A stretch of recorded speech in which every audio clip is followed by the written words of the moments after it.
আলাইকুম ওয়া রাহমাতুল্লাহ।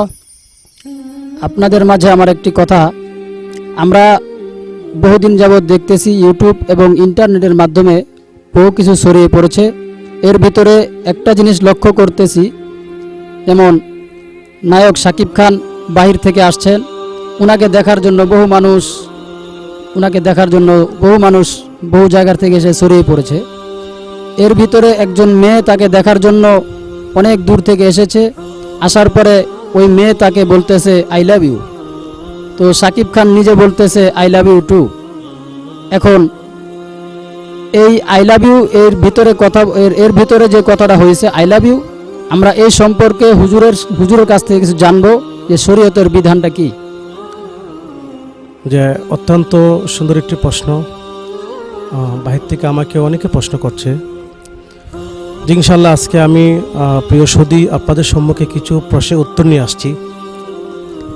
এখন বর্তমান যে একটি বিষয় বিরাজমান করছে ইউটিউব, ইন্টারনেট, নিউজ সব জায়গায়, যে আপনারা সবাই জানেন আমাদের দেশে ডালিউড কিং খান শাকিব খান উনি দীর্ঘ 9 মাস পরে দেশে ফিরছেন। আর ওনাকে দেখার জন্য আমাদের শাহজালাল আন্তর্জাতিক বিমানবন্দরে অনেক ভক্তরা ভিড় করছিল। এর মধ্য দিয়ে একজন নারী ভক্ত, একজন যুবতী মেয়ে ওনার প্রতি আসক্ত হয়ে, ওনার প্রেমে মুগ্ধ হয়ে উনিও ভিড় করছিলেন। ওই সকাল থেকে দীর্ঘক্ষণ যাবৎ ওনার সাথে সাক্ষাৎ করার জন্য অনেক ভিড় করছিলেন। তাহলে পরিশেষে ওই শাকিব খান দেশে আসছে, বিমানবন্দরে নামছে, নামার পরে ওই মেয়েও সাক্ষাৎ হচ্ছে, দেখা করছে। আর তখন একটা বিষয় লক্ষ্য করা গেছে যে ওই মেয়েটা যখন শাকিব ভাই বলে চিৎকার করছিল, ওই জিনিস শাকিব খান ফলো করছে এবং তাকে কাছে নিয়ে আসছে। নিয়ে আসার পরে তখন ওই মেয়েটা তার জবান থেকে বের করলো আই লাভ ইউ। তখন শাকিব খান সেও বলছে আই লাভ ইউ টু। তখন ওই শাকিব খান তার মাথার মধ্যে হাত বুলিয়ে দিয়েছে আর বলছে হ্যাঁ ভালো থেকো। এখন প্রশ্ন হচ্ছে, যখন ওই মেয়েকে প্রশ্ন করা হলো যে তোমার অনুভূতি কি, তখন সে কান্না জড়িত বলে যে আমার দীর্ঘদিনের স্বপ্ন, আমি শাকিব খানকে দেখবো, আমি ওনার একজন ভক্ত এবং ওনার খাস ভক্ত, ওনাকে মহব্বত করি।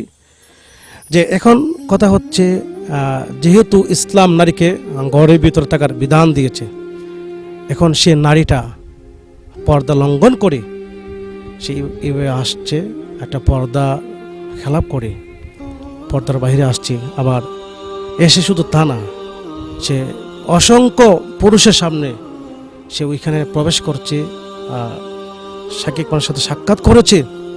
এখন এই যে শাকিব খান তাকে আই লাভ ইউ টু বলেছে এবং তার মাথায় হাত বুলিয়ে দিয়েছে, শরীয়ত কি বলে? শরীয়ত সম্পূর্ণ নাজায়েজ বলে হারাম করে দিয়েছে। নারী হচ্ছে গড়ের সৌন্দর্য, সে গড়ে থাকবে। এখন তাকে প্রশ্ন করছে তোমার অনুভূতি কি? সে বলল আমার অনেক ভালো লেগেছে, আমি আমার দীর্ঘদিনের স্বপ্ন পূর্ণ করেছি। সাংবাদিকরা তাকে প্রশ্ন করছে তোমার স্বামী কি বলছে? আমার স্বামী তো এগুলো সাপোর্ট করে না, উনি এগুলো পছন্দ করে না। হ্যাঁ, আমার স্বামী আমাকে অনেক বারণ করেছে যাতে না আসি, তবু স্বামীর কথা সে অমান্য করে সে আসছে। তাহলে এখন এখানে প্রশ্ন হচ্ছে যে এই মেয়েটা একদিকে স্বামীর কথা অমান্য করেছে, স্বামীর কথা অবাধ্য করেছে, ইসলাম কি বলে? দায়ুস বলে। দায়ুস মহিলা সমাজের নিকৃষ্ট। এখন এই যে মহিলাটা, এই যে মেয়েটা তা বেপরদাহীনভাবে তার প্রেম নিবেদন করেছে, সম্পূর্ণ হারাম, সম্পূর্ণ নাজায়েজ। আর অন্যদিকে সে স্বামীর কথাগুলো অমান্য করেছে, স্বামীর বিধান খেয়ানত করেছে। নারীর প্রথম কাজ হচ্ছে স্বামীর আমানত বজায় রাখা। তাহলে ওই মেয়েটা সে তার স্বামীর কথা অমান্য করেছে। এক্ষেত্রে আমি মনে করি সে অতি শীঘ্রই সে যেন তওবা করে আর তার স্বামীর কাছে মাপ চায় এই অন্যায়ের কারণে।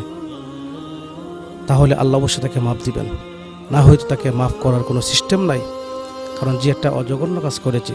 আর আমাদের দেশের মিডিয়ারাও দেখেন, আমাদের দেশের যখন নাজমুস সাকিব, হাফেজ জাকারিয়া, তরিকুল ইসলাম যখন তারা দেশে আসার পরে তাদের কোনো খবর নেই, মিডিয়ারা কোনো খবর নেই, কোনো তথ্য নেই মিডিয়ারা। আজকে একটা বিষয় সাকিব খান দেশে আসছে, তাকে দেখার জন্য হাজার হাজার মিডিয়া চলে আসছে।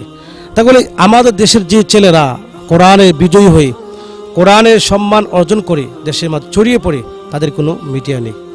যাই হোক, আমি বলবো আমার যে যুবতী বোনটা এই কাজ করেছে, অন্যায় কাজ করেছে, সে যেন অতি তাড়াতাড়ি তওবা করে আল্লাহর কাছে মাপ চেয়ে নেয়। অবশ্যই তাকে আল্লাহ মাপ দিবে। আল্লাহ পাক আমাদের সকলকে কবুল করুক এই সমস্ত কাজ থেকে। আমরা সবাই বলেন আমিন।